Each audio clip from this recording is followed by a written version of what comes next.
Labadiena, čia Kauno dienos studija ir man kaip visuomet malonu pristatyti gerbiamą Dainių Žalimą, šiuo metu Europos parlamento narį, vis dar tradiciškai sakoma, dažniausiai buvusi Konstitucinio teismo pirmininką, Vytauto Didžiojo universiteto. Vis dar esate Vytauto Didžiojo universitete ar jau nebe? Aš dėstau vieną kursą Vytauto Didžiojo universitete, tai paprastai būna rudenį, tai yra tarptautinės teisės kursas. Taip, tai tarptautinė teisė, tai kaip tik šios dienos pokalbis, kaip visada pas mūsų gerbiamų Dainium tradiciškai neaiškus. Pradėkim nuo paprasto klausimo, bus karas Lietuvoje ar nebus jūsų nuomonė? Lietuvoje konkrečiai? Lietuvoje užpuls mus Rusija ar neužpuls? Šitą klausimą, manau, nieks negalėtų atsakyti nei taip, nei ne. Faktas tas, kad tokia tikimybė egzistuoja. Faktas tas, kad jeigu kažkokia taika bus pasiekta ir tai bus kaip Ukrainos kapituliacija, tai tokia tikimybė, kad Lietuva bus užpulta, tikrai bus didesnė. Jeigu taika iš tiesų bus teisinga, ko aš dabar šiek tiek abejoju, jeigu, žinai, iš tiesų bus tvari, tai tada, aišku, tokia tikimybė yra mažesnė, nes mes turim matyti vieną labai paprastą, kaip realų faktą. Tai Rusijos ekonomika jau pastatyta ant karo bėgio, Rusijos ginkluotosios pajėgos yra mobilizuotos, ten yra skiriamos didžiulės lėšos karui. Tai visa tai turbūt nedings per dieną. Ir matant, kad Rusijai praktiškai nekeliama jokių reikalavimų dėl būsimos taikos, tai kažkur ta galia turi būti nukreipta. Tai akivaizdu pagal visą Rusijos skelbiamą ideologiją ir jos tikslus, tai turėtų būti Baltijos šalis, nors ir labai gaila, aišku, bet dėl to aš galvoju, kad mums tiesiog reikia ruoštis.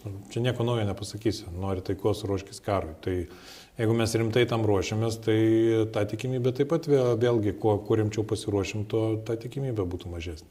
Apie tą rimtą pasiruošimą dar pakalbėsim, bet jūsų nuomonė, ar Rusijos ekonomika atlaikys tokį karo krūvį, kokį dabar yra užsidėjusi ant savo pečių? Žinot, tą ekonomikos krachą prognozavo nuo pirmųjų plataus masto agresijos dienų. Ir mes matome, kad atlaikė. Nes šalis, kuri nesivadovauja protu, iš esmės nėra jokios opozicijos, jie gali sau leisti tą prabangą, diktatorius gali viską nukreipti karui ir visą ekonomiką statyti būtent šiuo pagrindu.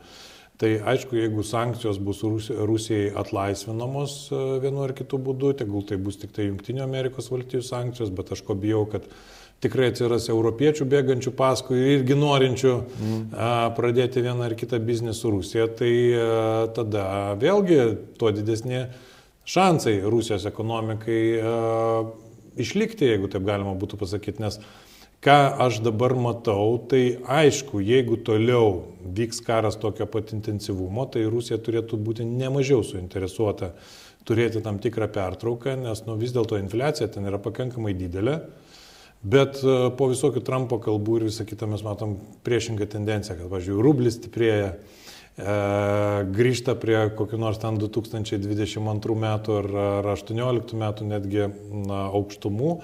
Tai iš tiesų labai aišku sunku prognozuoti, bet jeigu tas sankcijinis spaudimas jis išliktų toks, koks dabar, tai galbūt Rusijos ekonomika vieną dieną ir sugriūtų. Bet aš tik tai labai nuogąstauju, kad iš esmės tos vienos kitos paliaubos ar viena ar kita galima taika kabutėse, jos gali pratęsti tokį Rusijos ekonomikos gyvavimą.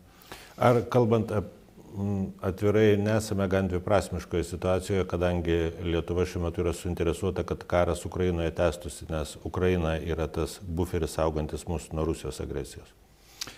Aš manau, niekas nėra suinteresuotas, kad karas tęstųsi, bet taip pat niekas neturėtų būti suinteresuotas, kad karas būtų pasiektas būtent Ukrainos kapituliacijos sąskaita. Aš turiu omeny, karas galėtų būti pabaigtas būtent kaip Ukrainos kapituliacija, nes tai būtų mūsų visų strateginis pralaimėjimas dėl tų pačių priežasčių, kad vadinasi tada tos vertybės, tas europietiškumas galų gale kaip toks, jis pralaimi diktatūrai.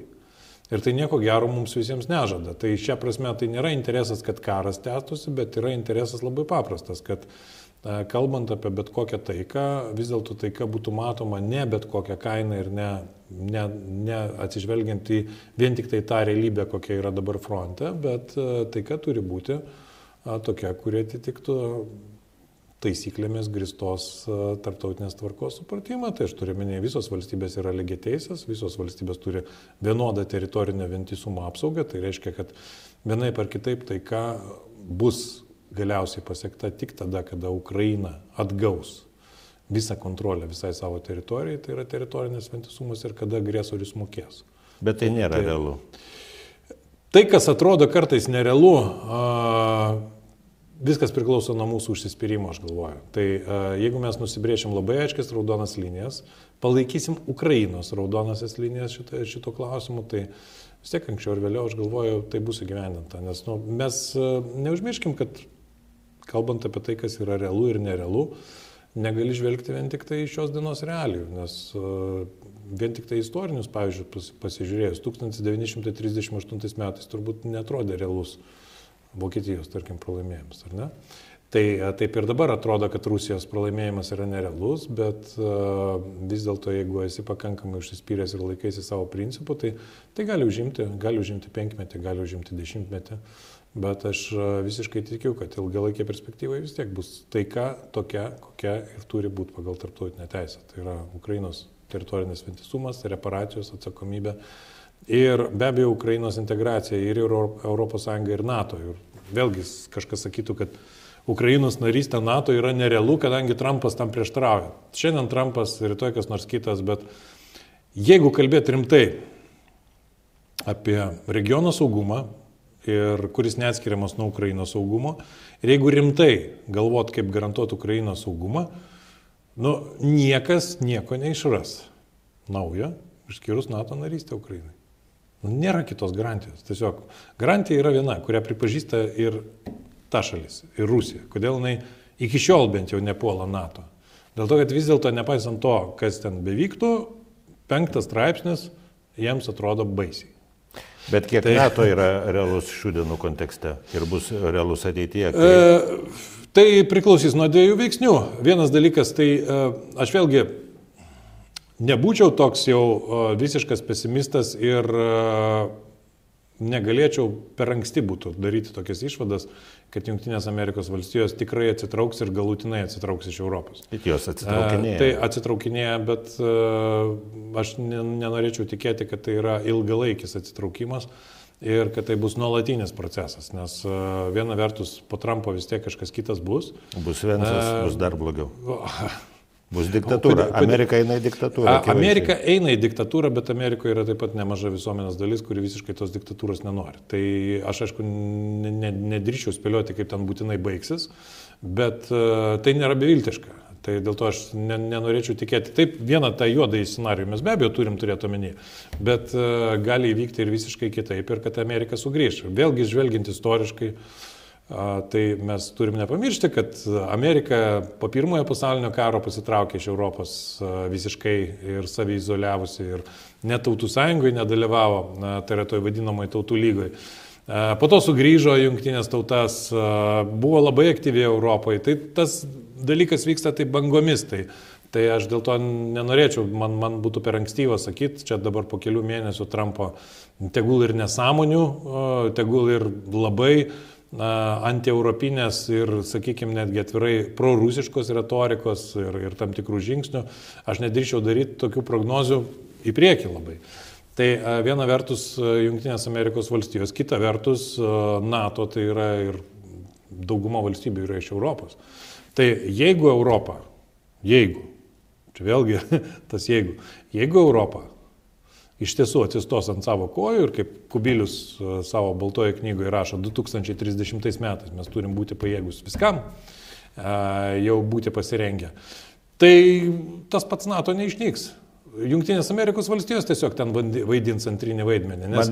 Atsiprašau, bet man žinot, vis kelia nerimą, kada mes kalbam, tarsi turėtume laiko rezervą, kad ir tie 30 metai, kurie dažnai yra sakomi. 5 metai, kam rusui tiek laukti? Tai mes tą laiko rezervą turim tol, kol rusai neprivertė kapituliuoti Ukrainos. apie ką aš ir kalbu. Tai visiškai teisingai. Tai šitą reikia suvokti. Pasirengus reikia būti visada. Bet tam tikrą laiką ukrainiečiai mums tikrai yra suteikę. Ir man taip kartais net nežinau, kaip tą jausmą nusakyti, kada ir kalbėsiu ir su tais pačiais ukrainiečiais, kurie tikrai tikisi paramos. Jie supranta irgi, kad jie kovoja už mus. Kovoja už mus. Ir nesupranta mūsų neryžtingumo ir mūsų neapsisprendimo. Tai aišku, Nes laikmetis yra toks, kai kaukės nukrito ir kai mes kalbam apie Europos paramą, apie tos mistinius 800 milijardų, kurie čia turėtų suteikti vilties, ir kai Ukrainai reikia 5 milijardų artilerijos sviediniams ir ta pati Italija, ta pati Prancūzija, kur taip skambiai ir gražiai kalba, blokuoja šitus sprendimus, palyginus smulkius, lyginant su visu masteliu. O Ispanijos Sančesas premjeras sako, kad rytuose jūs turite savų problemų, o pietuose mes savas sprendžiame. Tai kiek mes galime mes, Ukraina, kliautis Europą, Amerika jau supratom, kad negalim kliautis, Europa irgi, NATO irgi labai daug klaustukų. Klaustukų visada yra ir bus, ir Europa nėra toks paprastas mechanizmas, tai vis dėlto yra suverenių valstybių. Nepaisant to, kas beteiktų, bet suverenių valstybių sąjunga, tai be abejo užims tam tikro laiko. Deja, tas laikas kainuoja vis daugiau ir daugiau ukrainiečių gyvybių. Bet vienas dalykas, kuris man vis dėlto suteikia optimizmo, Europa galiausiai per visas krizės sugebėdavo susitarti anksčiau. Manau, kad anksčiau ir vėliau bus įveikti ir šitie visi prieštaravimai ir mes tikrai turėsim vėluojančius dėja, bet sprendimus ir dėl tų 6 milijardų, ir galbūt ir 60 milijardų, ir kas man dar sunku suprasti tą logiką, bet bent jau dabar, paradoksalu, 3 metais, netgi 4 metais plataus masto agresijos, bet pagaliau visiškai konkrečiai yra kalbama, kaip įveiklinti tos daugiau negu 200 milijardų Rusijos aktyvų, kurie užšaldyti Europai, nes štai yra didžiausias pinigų rezervas. Tai jeigu mes nesugebam 5-6, tai pas mus 200 su viršum yra ir juos reikia tiesiog panaudoti.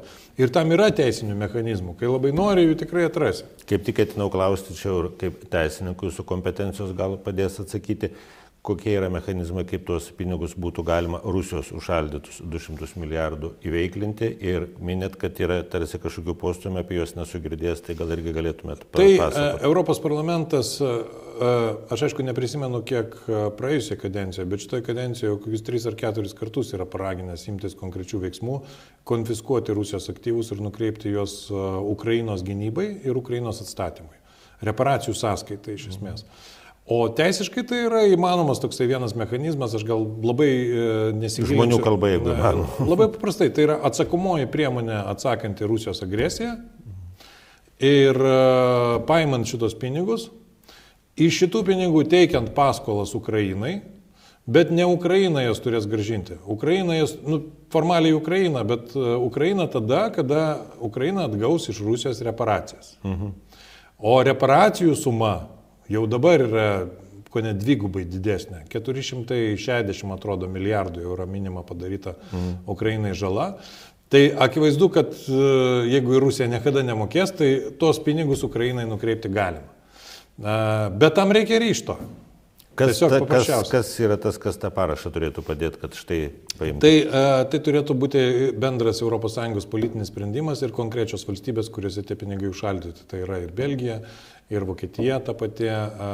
Tiesiog reikia konkrečių nacionalinių sprendimų, kadangi tie Rusijos banko aktyvai yra išaldyti konkrečiose valstybėse, konkrečiose sąskaitose. Tai gan kompleksinis, švelniai tariant, sprendimas. Taip. Bet aš suprantu, kad valstybės pavieniui gal šiek tiek bijo tą sprendimą priimti, bet jeigu būtų ES, kaip čia pasakius, endorsinimas, tai yra paskatinimas tokius veiksmus daryti, tai vis dėlto tai būtų įmanoma padaryti. Ir tam reikia ryžtis, nes kada yra kalbama iš tiesų, man pačiam nuo tų frazių jau kartais savotiškai bloga, kada kalbam, mes esame su Ukraina, mes būsime ten iki galo ir taip toliau ir panašiai, bet nepadaromi konkretus žingsniai.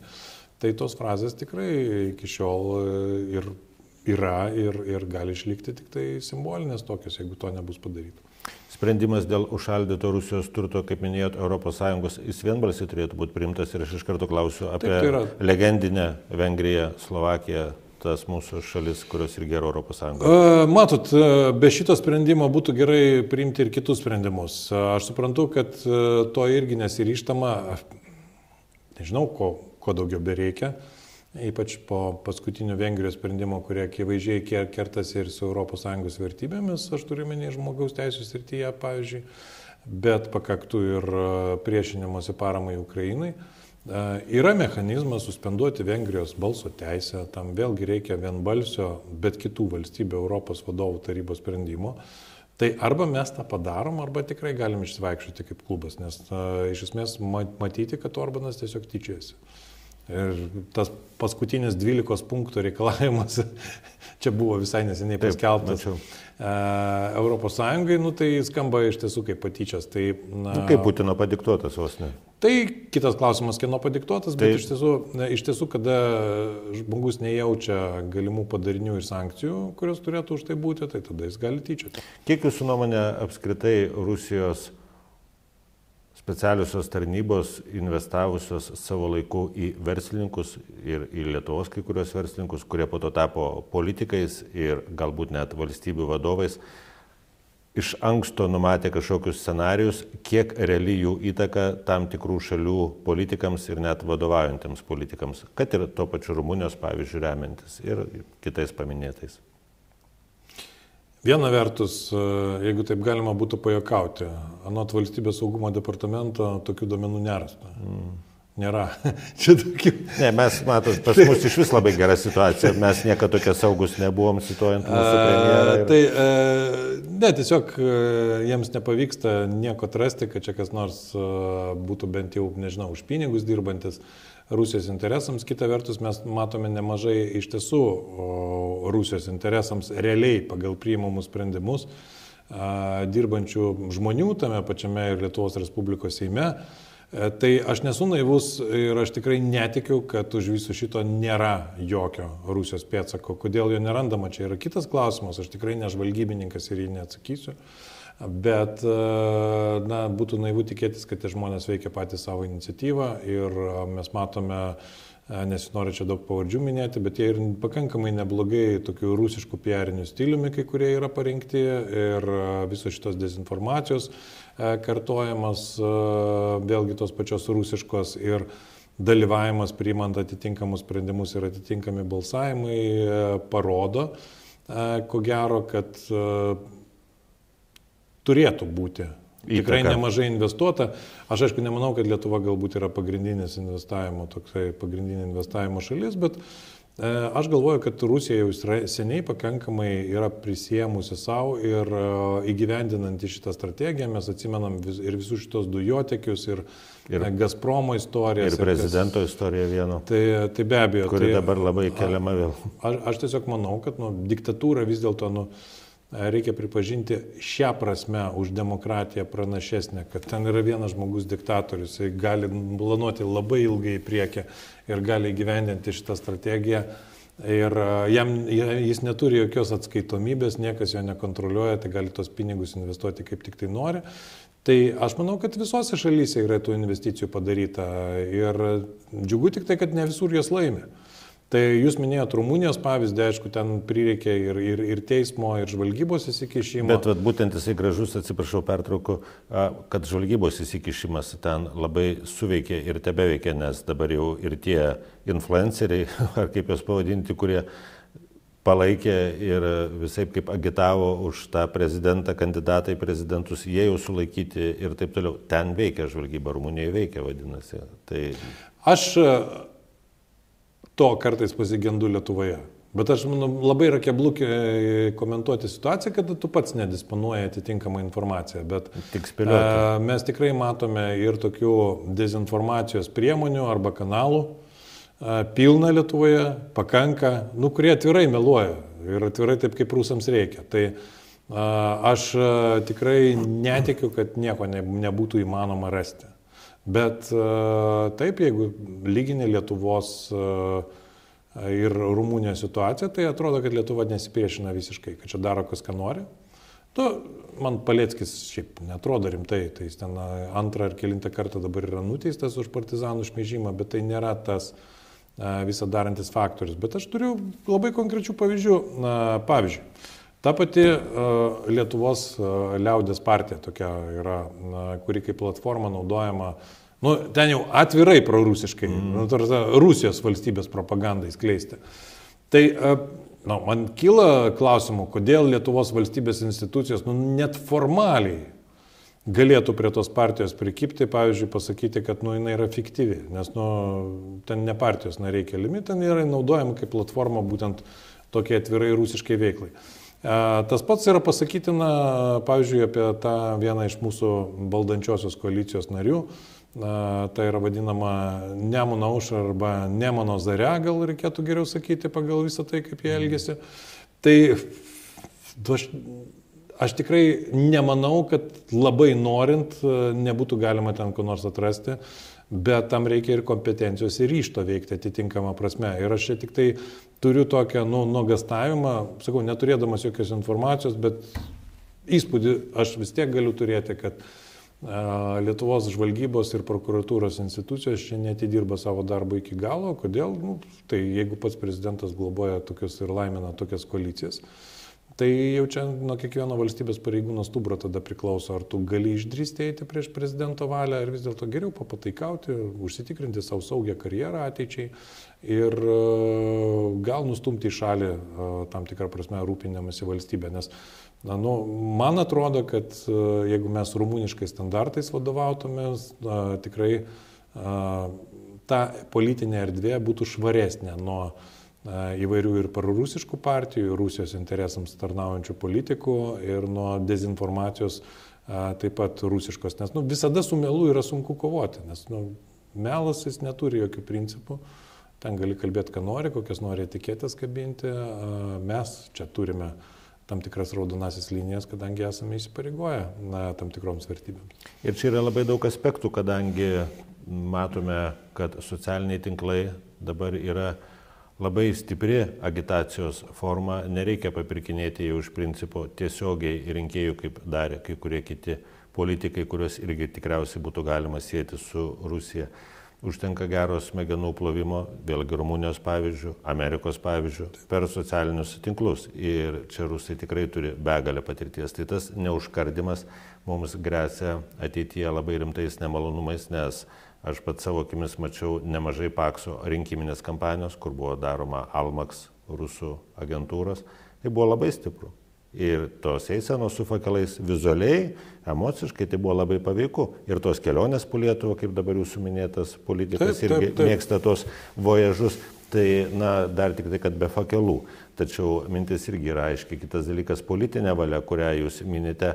Nežinau, ar yra toks teisinis įvardinimas mūsų šalies būsenos, bet pasirengimas karui, manau, būtų tinkamas apibūdinimas. Matome, ką daro mūsų kaimynai Lenkai, Suomiai, nemanau, kad jie yra kvailesni už mus ir manau, kad mes iš jų daug ko galėtume pasimokyti. Tai tas nematymas tautos, nematymas politinės lyderystės iš mums vadovaujančių asmenų, iš premjero, iš prezidento, kuriuos čia bevardintume, jisai kelia sumaištį, nerimą, nes mes pamirštame apie žmonės, kurie čia gyvena.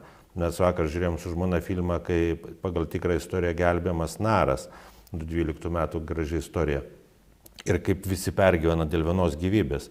O mes skaičiuojame, tuo milijonas rusų žus, ar ne, Ukrainoje, ukrainiečių žuvo, vaikų ukrainiečių 20, gal 40 tūkstančių išvežta. Amerika iš Jeilio atima pinigus, nebetirs, tie vaikai bus rusų šeimose auginami naujais fašistais ir mes toje statistikoje prarandame žmogiškumą, prarandame suvokimą. Tačiau jeigu į šitą žemę įžengs tas rusų čiabatas, tai mes labai greitai visas vertybės pakeisim, tik bus per vėlu jau.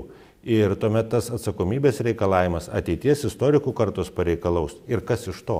Mes čia gyvename, mes čia šiandien kūrėme naują gražią Lietuvą. Ir tas Lietuvos kūrimas yra baisus raudonas skuduras Rusijai. Aš to niekiek nebejoju. Ir niekiek nebejoju, kad pinigai investuojami Lietuvą yra mums nesuvokiamo dydžio.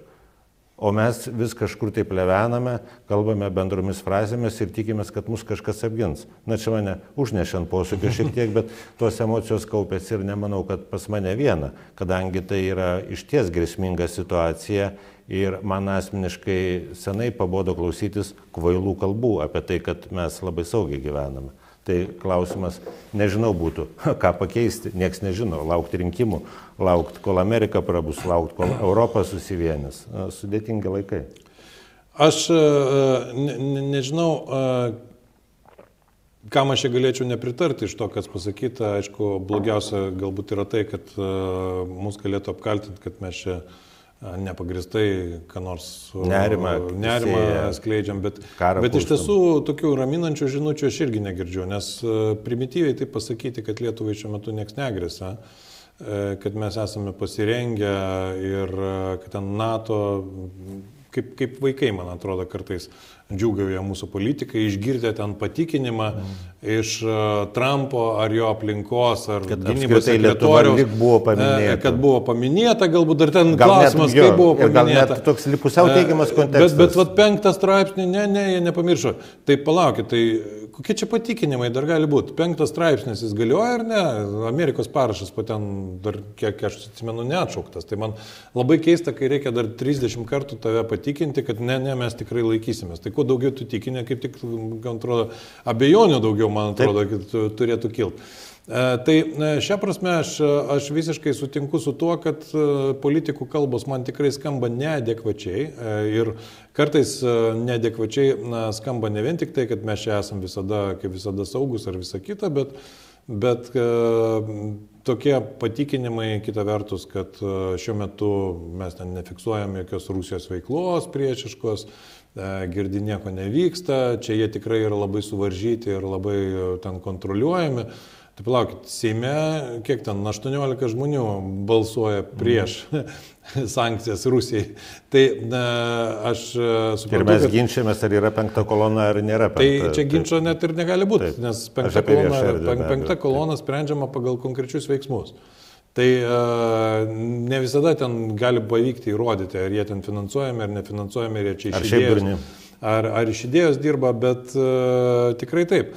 Tai šią prasme aš akcentą dėčiau vis dėlto ant ko, bet tai nuskambės pakankamai liūdnai. Aš kaip prisimenu, kas priešinosi sovietų okupacijai, kas buvo partizanais. Iš visuomenė, inteligentija, mokytojai, paprasti žmonės. Bet tai nebuvo politinis elitas. Ne, be jokios abejonės. Politinis elitas arba pabėgo, arba nuėjo kolaboruoti, kai kurie iš jų. Ne? Tai aš dabartinę politinę elitą didžioji daugumoje matau būtent tokią. Nes su savo šitom neadekvačiom kalbom, baikit, tarsi premjeras ar prezidentas iš jūsų paminėti, kokie jie yra lyderiai. Tai prezidentas apskritai kalba kas antrą dieną savo prieštaraujančią žinutės leidžia, tai jis ten su Nemuno tą Zarę susitars, tai jis jau ragina ją išmesti iš koalicijos, tai mato 5 koloną, aš nenustepsiu, kad po kelių dienų vėl nepamatys. Apie premjerą aš apskritai gal geriau net neverta pradėti, tai apskritai joks politikas kaip vyriausybės lyderis, tai kada mes turim dabar prie valstybės ir vyriausybės vairo tokius asmenis, aš tikrai nesu naivus ir aš jais tiesiog netikiu. Taip, lygiai taip pat. Tiesiog netikiu, bet kuo aš tikiu, kad Lietuvoje yra žmonių, kurie reikiamų momentų tar savo žodį. Aš suprantu, ką jūs turite omenyje ir tam pritariu, bet tautai reikia vado, karui reikia vado ir iš to, ką aš girdžiu, kalbėdamas su žmonėmis, tai mes tas pamokas žinom ir atsimenam, mūsų istorijos pamokas, ir žmonės jas žino. Ir matydami šitą neaiškę, vadinkim taip, situaciją, chaotinę situaciją Lietuvoje, jie sako, o tai kodėl aš turiu kažką daryti? Nes niekas nieko nedaro. Ir gal tada tikrai man geriau pagalvoti apie nekilnojamą turtą Ispanijoje, jeigu yra už ką apie tai galvoti, o jeigu nėra už ką galvoti, tai šiais laikais sėdus į automobilį pervažiuoti Lenkiją ir atsidurti Vokietijoje irgi ilgai netrunka. Tai dėl to perkami visureigiai. Tiek Vilniuje, kuris vis man nieks neatsako į klausimą, kur jie evakuosis, tie ten keli šimtai tūkstančių žmonių. Man irgi tai yra labai juokinga tema. Aš pats, kai esu Vilnietis ir kai ten pasakojama, visai neseniai, aš kaip tik tame rajone gyvenu, kad ten kažkur susidarys didžiuliai kamščiai evakuacijos požiūrių. Tai ten netoli kelias į Ukmergę. Tai dabar man kyla klausimas, o tikrai į Ukmergę evakuotis bus sunku. Taip, tai ar iš Kauno, ar už Kauno jau ta saugi zona prasidės? Tai man čia yra absurdas. Ir vat, ką aš noriu pasakyti, kas ir parodo, kad politinės lyderystės nebuvimo visiškai. Nes taip jau sutapo, aš nedariau to specialiai. Aš jau 6 kartus praktiškai šito plataus karo, plataus masto agresijos metu lankiausi Charkove. Charkivas, miestas, kuris labai panašioje situacijoje lyginant su Vilniumi. Tai yra 30 km, ten 40 km iki sienos, bet čia yra niuansai, ne?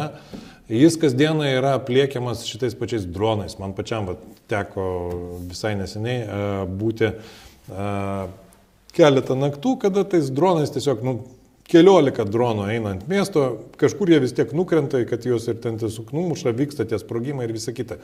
Bet Charkovas laikosi.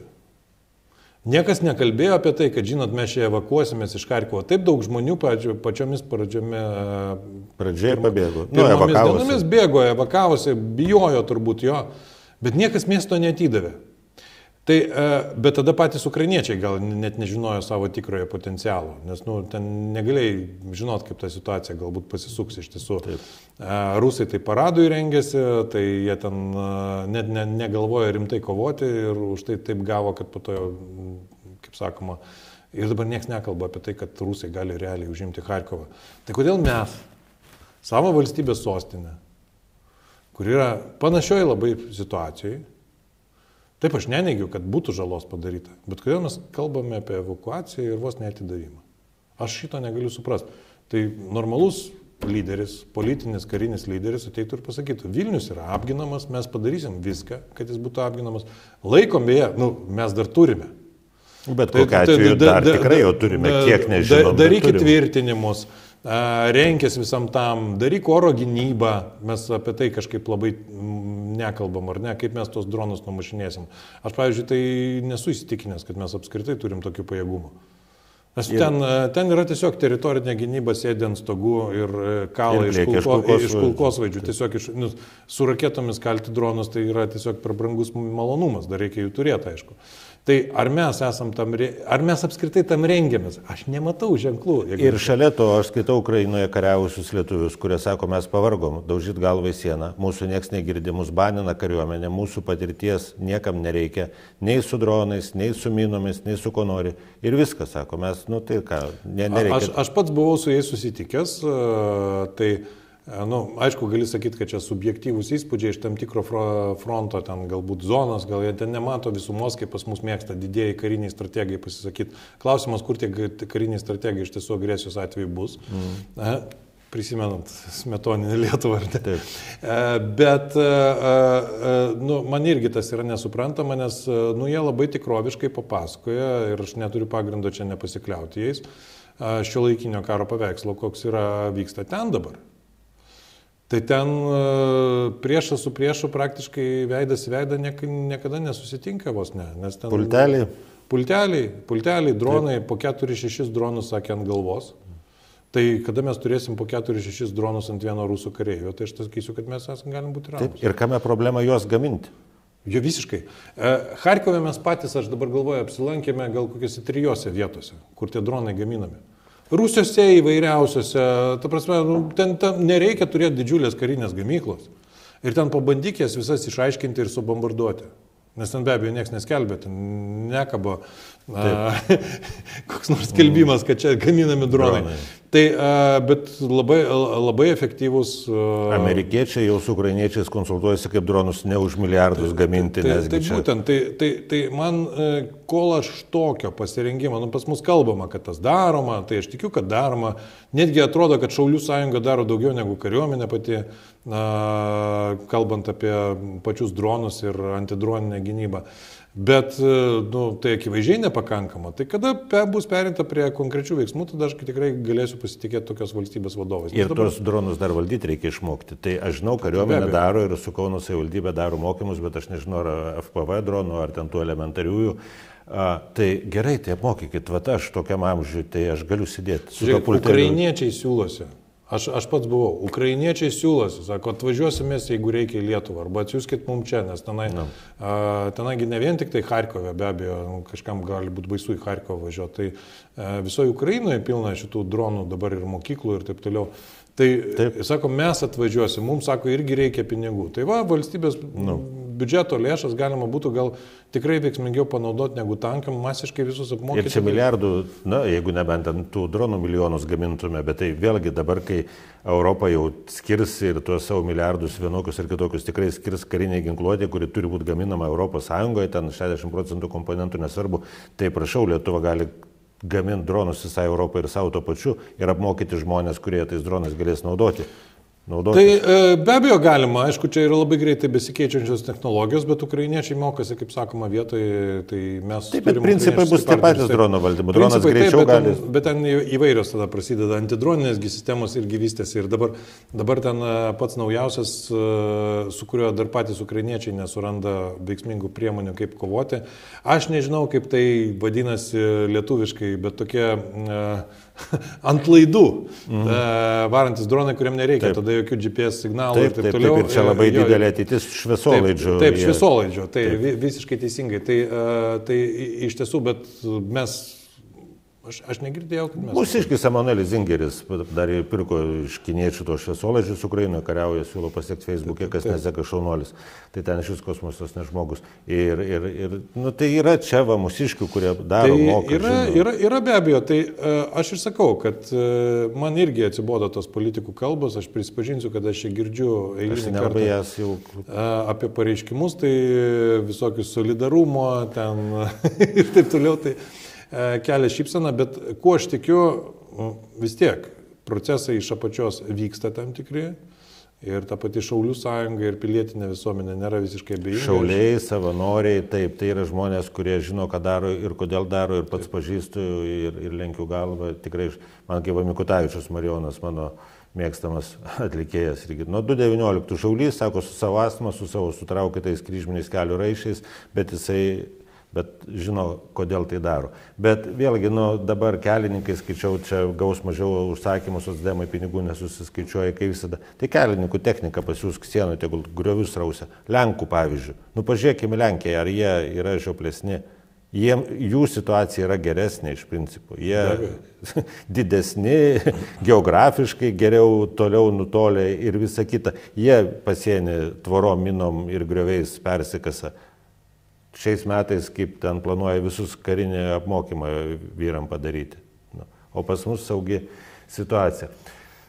Ir aš už tai sakau, reikia apie tai kalbėti, nes jeigu nieks viešai apie tai nekalbės, tai atrodys, kad čia tauta mėganti ir tautai užtenka tų kalbų, kurias mes girdim iš aukštų tribūnų. Šito tikrai neužtenka. Grįžtant prie jūsų vizitų į Ukrainą, tikrai turit ką veikti Europos parlamente arba galit nieko neveikti už gerą atlyginimą, jūsų pasirinkimas, bet važiuojat... Aš iš žmogiškos pusės klausiu, kodėl jūs ten važiuojat? Gal aš vis dėlto, kadangi sakėte, Europos parlamente galima nieko neveikti. Aš juokavau, bekas. Ne, jūs čia nėra visai juokai, nes yra Europos parlamento narių, kurie čia labai pasidaro garsus, paprasčiau yra rašyti turbūt apie ką nors skandalingo, ar ne? Tokie kaip Petras Gražulis, kurie ten tikrai nieko neveikia. Realiai nieko neveikia, bet ne vien dėl to, kad neturi kompetencijos, kas irgi be kita ko, nes aš nežinau, koks ten jo išsilavinimas, bet faktas tas, kad jis nekalba jokia kalba išskyrus lietuvių ir tai jau praktiškai tave jau eliminuoja iš Europos parlamento. Bet ir frakcijam dar tokiam priklauso, kur ten gali veikti ar neveikti, vis tiek niekas į tave dėmesio nekreips, prorusiškai frakcija tokiai suverenų. Bet atlyginimą gauna. Tai iš tiesų galima nieko neveikti. Aš žinau, bet aš tiesiog jūs žinodamas juokavau, kad nieko neveikit. Bet aš tikrai labai džiaugiuosi, kad daugelis dalykų, kuriuos aš ten veikiau, man pavyksta vis dėlto įgyvendinti ir aišku, ten nerodysi kiekvieną kartą ir nesakysi, bet labai dažnai Europos parlamento dokumentuose, kurie yra susiję ir su Ukraina, ir su Sakartvelu, ir su istorinė atmintimi, štai visai mes neseniai rašizmą pasmerkėme Europos parlamento lygių. Tai ten daug kur yra mano formuluotės, tai šią prasme pavyksta. O dabar kodėl aš važiuoju į Ukrainą? Tai žinot, norisi nebūti iš tų politikų, kurie vien tik tai žodžiais remia Ukrainą. Tai aš suprantu, kad kartais ir tos idėjos yra įgyvendinamos, bet kita vertus, aš tą veiklą užsiėmiau iki išrenkant Europos parlamento narių. Ir aš galvoju, kad Europos parlamento narys neturi atitrūkti arba dirbtinai atsiriboti nuo savo buvusios veiklos, nes, o kaip tai tada atrodytų, kad aš visą tai dariau dėl to, kad mane išrinktų. Tai iš esmės aš galvoju, kad yra tiesiog žmogiškasis solidarumas ir čia tegul ir mažas, ir simbolinis efektas, bet man pavyksta jį pasiekti, aš turiu menį nuo žmonės, kurie Aš dėl to specialiai važiuoju būtent į Charkovą, kur labai mažai užsieniečių važiuoja, nes Charkovas jiems kažkas baisaus. Saugiausi miestai, aišku, yra Lvovas, po to gal Kievas šiek tiek, bet ir tai Kieve jau ten oro pavojai pakankamai dažni. O Charkove tai čia ne tik oro pavojai, bet ir realūs sprogimai ant žemės yra pakankamai dažni.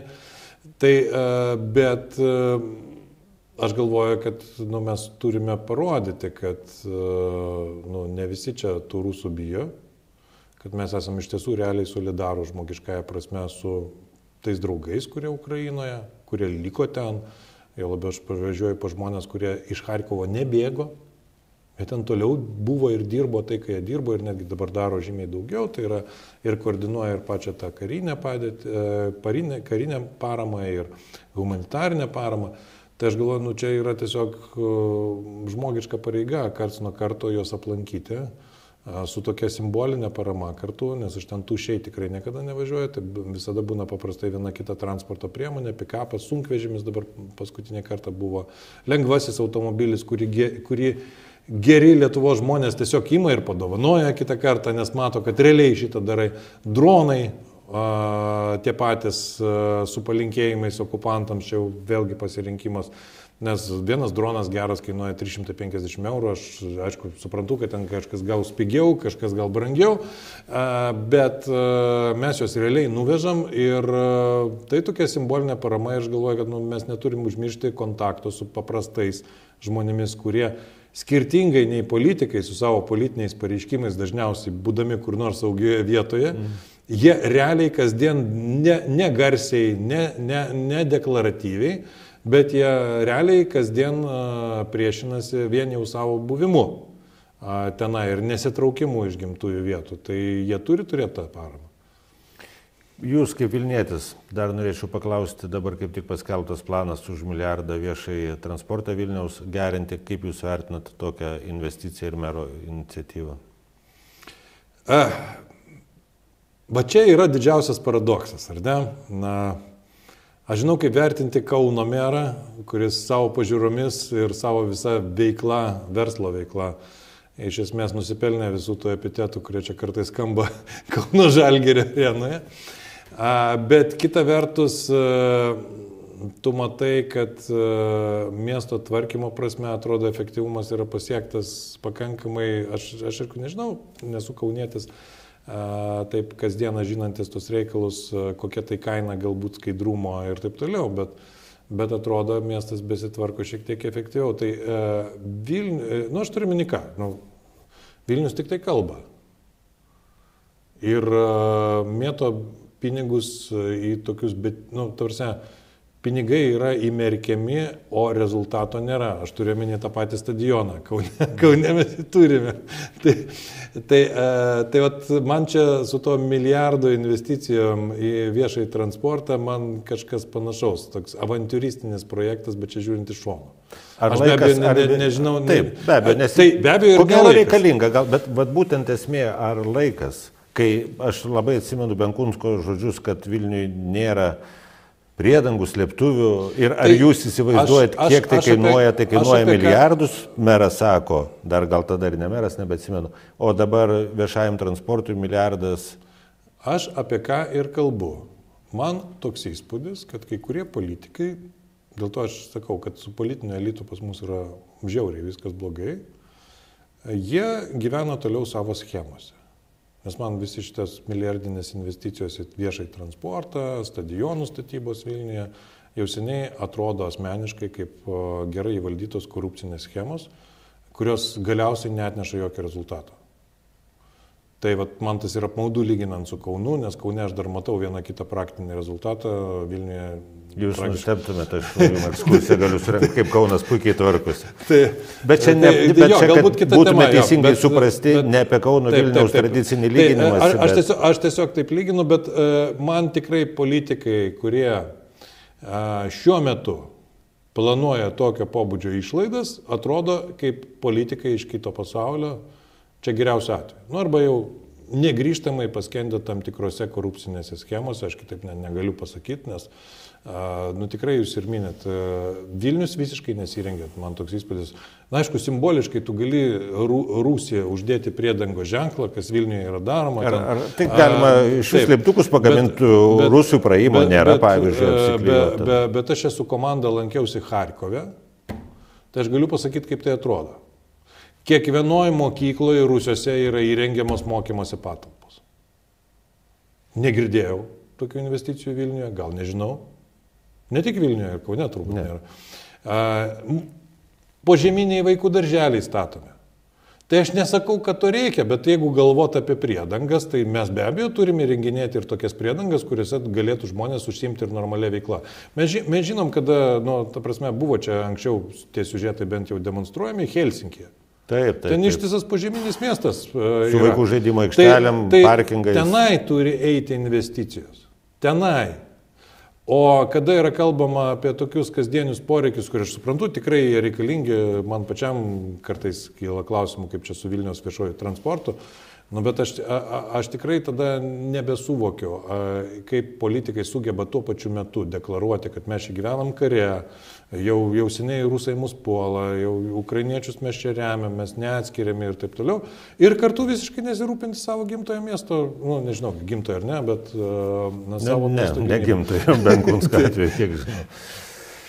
Jo, liūdna, būtent jūs teisingai labai vardinat, aš irgi visada tą miniu apie politikų atitrūkimą nuo žmonių pasaulio, jie savo kažkokioje sferoje atsiduria, kur ten nesuvokiami dėsniai. Man tai atrodo paprasčiausiai, tai yra schemos. Kada tu planuoji milijardinės investicijas, mes atsimenam, buvo toksai meras Zuokas, ten tramvajus kūrė, atrodo. Ar kažkas po to sugalvoja metro, tai aš nežinau, čia tas milijardas čia nebus vėl iš tos serijos. Aš net nešiau ir to seno gero elementaraus žmogiško kvailumo faktoriaus, dar žinokit. Į kai kurios politikos žiūrint, tai tikrai. Tai ačiū, kad nesate toks politikas, ačiū, kad esate tarp žmonių ir su žmonėmis. Dėkui, kad apsilankėt, čia buvo Kauno dienos studija, pasimatysim kitą kartą.